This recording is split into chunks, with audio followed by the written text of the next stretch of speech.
Area 51 ناظرین، area 51 کیا ہے؟ آئیں جانتے ہیں کہ ایریا 51 کے متعلق کس قدر یہ جو خبریں پھیلی ہوئی ہیں یہ کس حد تک درست ہیں۔ ایریا 51 امریکہ کے شہر لاس ویگس سے تقریباً 130 کلومیٹر دور ایک سنسان صحرا ہے۔ ایک سنسان صحرا میں واقع ایک جگہ ہے۔ اس صحرا کا نام نیوڈا ڈیزرٹ ہے۔ ایریا 51 کو امریکہ کے خفیہ ترین مقامات میں سے ایک کہا جاتا ہے، یہاں تک کہ کئی دہائیوں تک امریکی حکومت اس جگہ کے ہونے سے بھی انکار کرتی رہی۔ ایریا 51 میں کوئی عام انسان جانے کا تصور بھی نہیں کر سکتا۔ یہ ایک انتہائی ممنوع علاقہ ہے اور اس کے آس پاس جانے والے ہر انسان کو مانیٹر کیا جاتا ہے۔ ایریا 51 کی زمین کے نیچے ایک پورا شہر آباد ہے جہاں لوگ کام کرتے ہیں۔ یہاں باقاعدہ ایک ریلوے سسٹم بھی موجود ہے، لیکن اس کا کوئی ثبوت نہیں ہے۔ ایک اور دلچسپ بات یہ ہے کہ ایریا 51 میں کام کرنے والے لوگوں کو ایک جہاز کے ذریعے یہاں لایا جاتا ہے جس کا نام جینٹ ہے۔ جہاز ایئر لائن کہلاتا ہے، حالانکہ ان کا آفیشلی کوئی نام نہیں ہے۔ ان ہوائی جہازوں پر کچھ بھی لکھا نہیں ہوتا۔ یہ جہاز لاس ویگاس کے ایئرپورٹ سے اڑتے ہیں اور سیدھا ایریا 51 میں لینڈ کرتے ہیں۔ ان جہازوں کو اڑانے والے پائلٹ بھی گمنام ہوتے ہیں۔ ان میں سفر کرنے والے مسافر جو ایریا 51 میں کام کرتے ہیں، ان کو بھی کسی سے کوئی بات کرنے کی اجازت نہیں ہوتی۔ ان لوگوں کو خود بھی پتہ نہیں ہوتا کہ یہ اصل میں کس طرف جا رہے ہیں۔ کہتے ہیں کہ ایریا 51 میں موجود تمام عمارتوں کے شیشوں کے اندر باہر بھی دیکھا نہیں جا سکتا۔ اس خفیہ جگہ کے بارے میں طرح طرح کی باتیں پچھلے کئی دہائیوں سے دنیا میں پھیلی ہوئی ہیں، جیسا کہ انسان کبھی چاند پر گیا ہی نہیں تھا، اور چاند کی جو پہلی فوٹیج جو دنیا کے سامنے لائی گئی تھی، دیکھنے کو ملی تھی، وہ دراصل ایریا 51 کے اندر ہی فلمائی گئی تھی۔ ایک تھیوری یہ بھی ہے کہ یہاں امریکن حکومت ٹائم مشین بنانے پر کام کر رہی ہے، لیکن اس سے بھی بڑی تھیوری یہ مشہور ہے کہ ایریا 51 میں ایلین کو رکھا جاتا ہے۔ اس تھیوری کے مطابق ایریا 51 پر خلا سے آنے والے ایلینز کو پکڑ کر رکھا جاتا ہے، اور یو ایف اوز، ان کی جو اڑن تشتریاں ہیں، ان پر تحقیق کی جاتی ہے۔ کئی دہائیوں سے لوگ اس تھیوری پر یقین کر رہے ہیں۔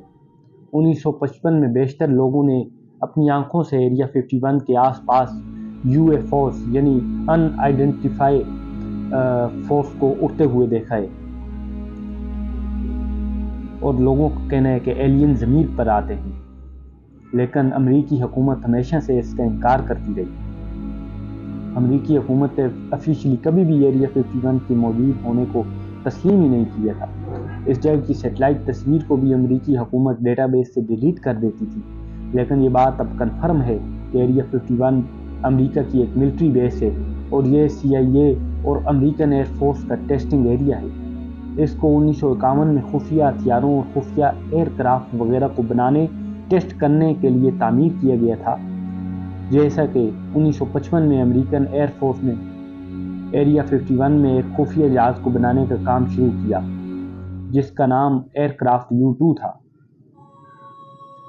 اس وقت ایک عام جہاز 20,000 سے 40,000 فٹ کی اونچائی پر اڑا کرتا تھا، لیکن ایئر کرافٹ U-2 یہ 60,000 فٹ کی بلندی تک اڑایا جا سکتا تھا۔ امریکن ایئر فورس کے مطابق 1955 میں جن لوگوں نے UFO یعنی اڑن تشتریوں کو دیکھنے کا دعویٰ کیا، وہ دراصل UFO یا ایلین نہیں تھے، بلکہ یہی ایئر کرافٹ U-2 تھا۔ لیکن اس سے زیادہ لوگوں کو ایریا 51 کے متعلق کچھ نہیں پتا۔ آج کل یہاں کیا ہو رہا ہے یہ بھی کوئی نہیں جانتا۔ ایریا 51 کی موجودگی کا امریکن حکومت کیوں انکار کرتی رہی ہے، یہ بھی ایک عجیب بات ہے۔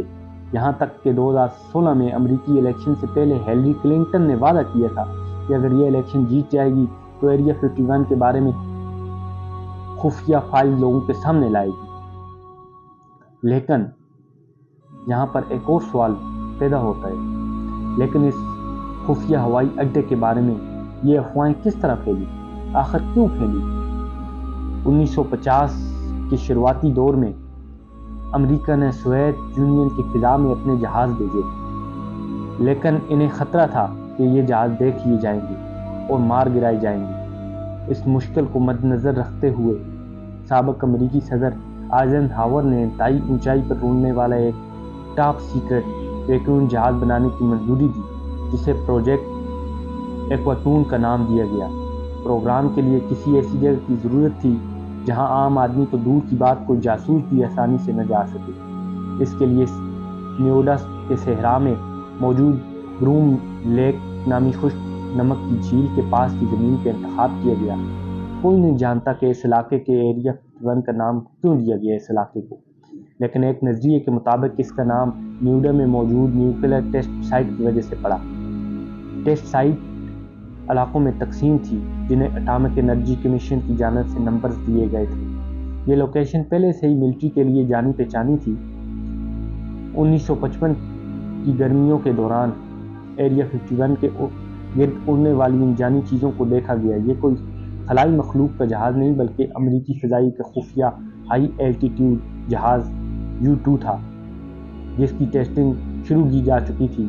یہ ایئرکرافٹ 60,000 فٹ کی اونچائی تک پرواز کر سکتا تھا، جبکہ اس وقت کے جنگی جہاز صرف 40,000 جبکہ سویلین جہاز 10 سے 20,000 فٹ کی اونچائی تک پرواز کرنے کی صلاحیت رکھتے تھے۔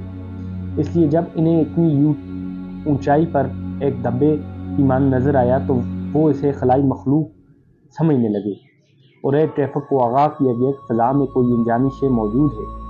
امریکی فضائیہ اس بات سے بخوبی آگاہ تھی کہ لوگوں کو دکھنے والی دراصل UFO جہاز نہیں بلکہ ایئرکرافٹ U-2 ہے، لیکن وہ اسے ٹاپ سیکرٹ ہونے کی وجہ سے عوام کو بتا نہیں سکتے تھے۔